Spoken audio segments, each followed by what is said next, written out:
रहस्यमय आमंत्रण। हर जगह के अपने कुछ रहस्य होते हैं। कुछ सुलझ जाते हैं तो कुछ अनसुलझे रह जाते हैं, और कुछ इतने भयानक होते हैं कि उन्हें जानने का साहस कोई नहीं करता। ऐसा ही एक रहस्य था नंदनपुर गांव का, जो एक रात में अचानक गायब हो गया था। शिवम एक खोजी पत्रकार था। उसने कई रहस्यमयी कहानियों की खोज की थी, लेकिन उसे जो खबर हाल ही में मिली थी वह सबसे ज्यादा चौंकाने वाली थी। उसके एक सूत्र ने बताया कि नंदनपुर नाम का एक गांव जो 20 साल पहले मौजूद था, और अब वह नक्शे से पूरी तरह मिट चुका है। न वहां कोई रहता था और न ही कोई वहां जाने की हिम्मत करता था। शिवम को यह कहानी दिलचस्प लगी। उसने प्राची और श्रद्धा को इस मिशन में साथ चलने के लिए राजी कर लिया। वे तीनों ट्रेन में सवार होकर नंदनपुर की ओर रवाना हो गए, और थोड़ी देर में उनका स्टेशन आ गया। वो लोग ट्रेन से उतरे और थोड़ी देर चलकर वो एक गांव में पहुंचे, और रास्ते में कई लोगों से गांव के बारे में पूछा, लेकिन हर कोई इसका नाम सुनते ही चुप्पी साध लेता था। शाम ढल रही थी जब वे चलते चलते गांव के पास पहुंचे, तो उन्होंने देखा कि सड़कें टूटी फूटी थीं। हरियाली इतनी घनी थी कि सूरज की रोशनी भी मुश्किल से पहुंच पा रही थी। तभी उनकी नजर एक बुजुर्ग आदमी पर गई जो उन्हीं लोगों की तरफ ही आ रहे थे, और तभी बुजुर्ग आदमी ने बोला, रुको, उस गांव में मत जाओ, वहां सिर्फ मौत मिलती है। बूढ़े की आवाज में डर था, लेकिन तभी शिवम ने उससे पूछा, ऐसा क्या है वहां जो लोग डरते हैं?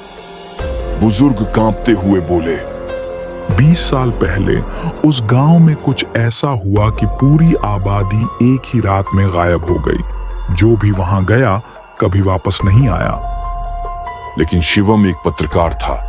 डरना उसकी फितरत में नहीं लिखा था। उसने धन्यवाद कहकर आगे की ओर बढ़े। गांव में घुसते ही अजीब सी ठंड महसूस होने लगी। वहां के मकान खंडहर बन चुके थे। हर जगह सूखा पड़ा था और हवा में सड़ांध भरी गंध थी। तभी प्राची की नजर एक टूटी फूटी हवेली पर पड़ी।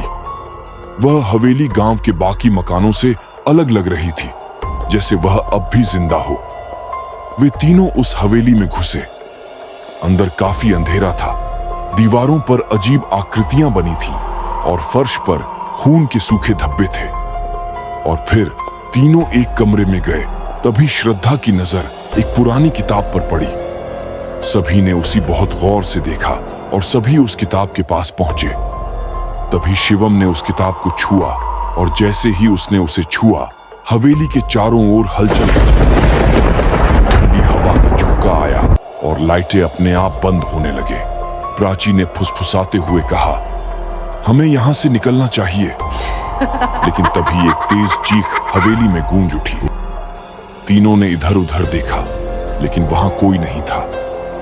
अचानक उनके सामने एक काली परछाई उभरने लगी। वह धीरे धीरे आकार लेने लगी, और कुछ ही पलों में एक डरावना चेहरा सामने आ गया। उसकी आंखें लाल थीं, जैसे अंगारे हों। और तभी उस डरावने चेहरे ने बोला कि तुमने इसे क्यों छुआ? परछाई की आवाज गहरी और गूंजदार थी। तीनों लोग घबरा गए और उन्होंने भागने की भी कोशिश की, लेकिन उनके पैर जैसे दलदल में फंस चुके हैं। परछाई आगे बढ़ी और शिवम को अपनी ओर खींच लिया। शिवम चीखने लगा। श्रद्धा ने हिम्मत जुटाकर किताब को आग लगा दिया।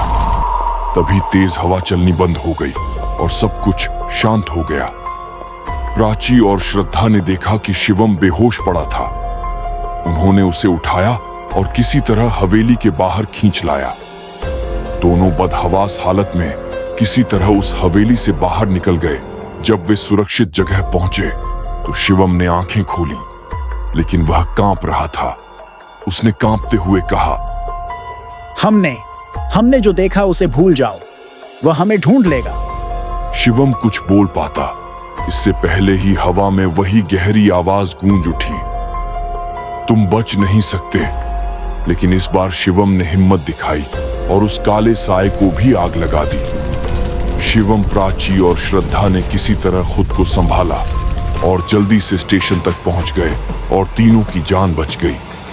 तो दोस्तों, नंदनपुर आज भी वहां मौजूद है, लेकिन कोई भी वहां जाने की हिम्मत नहीं करता, और जो भी उस गांव की कहानी जानने की कोशिश करता है वो कभी वापस नहीं आता।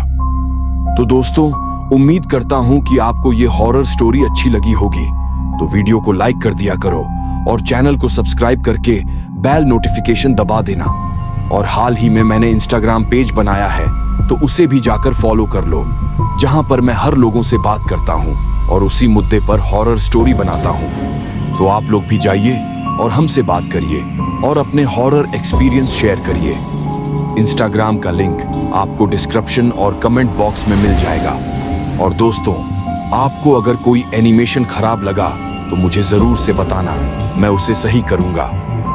धन्यवाद।